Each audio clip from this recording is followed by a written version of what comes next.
Hey, what's up everyone? Today I want to talk about something that's been on my mind for a while, Nintendo controversies. Now I grew up loving Nintendo. My childhood was filled with hours of Mario, Zelda and Smash Bros. But even as a fan, I can admit when the company makes decisions that are frustrating or just plain confusing. So in this video, I'm going over the top 5 Nintendo controversies that have really stirred the pot, including a brand new one related to the Switch 2. Let's dive in. Number 1. Switch 2 pricing controversy. Rumors and early leaks suggest that the Switch 2 games might cost around $80, which after VAT and regional pricing adjustments could be around €90 in Ireland and Europe. That's insane. I mean, I get that game development costs are going up, but Nintendo has always had a reputation for being this fun, accessible, family-friendly gaming company without being too absurdly priced. To suddenly match or even exceed PlayStation and Xbox prices just feels weird and kind of alienating. To make things even more frustrating, there are reports that Nintendo plans to charge players for upgrading their current games like Breath of the Wild to the new hardware without even including the original game's DLC. That means if you want to replay the game on Switch 2 with enhancements, you'll not only pay an upgrade fee, but also have to repurchase or re-download extra content separately. I mean, really? That just feels greedy. While I'm mainly a PC gamer these days, I still have a soft spot for Nintendo games, especially when it comes to physical copies. There's something oddly nostalgic about owning them, maybe because it reminds me of growing up with cartridges and discs, but with prices potentially reaching €90, I'm honestly wondering if I'll need to be much more selective about what physical games I want to buy in the future if I decide to buy a Switch 2 someday. It definitely makes collecting physical copies feel harder to justify.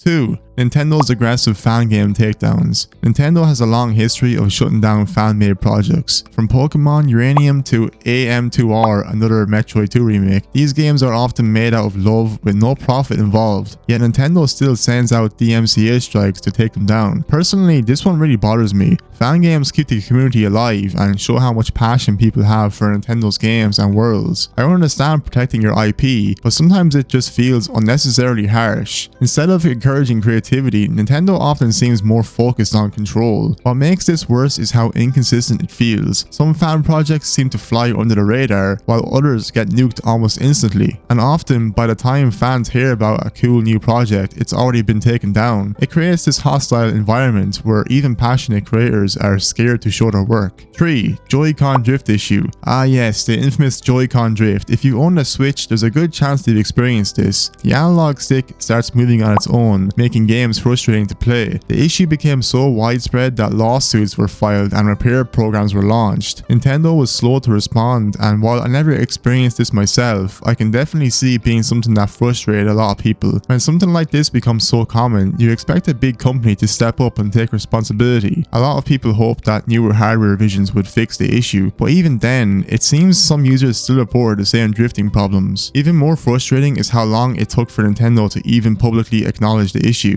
And for those who were out of warranty, getting repairs could be costly or annoying. It's a basic expectation that your controller should work correctly, especially from a company known for quality. 4. Online service backlash. Nintendo Switch Online has gotten a lot of heat for offering outdated features and spotty performance. Things like voice chat still being tied to a smartphone app honestly feels absurdly backwards in 2025.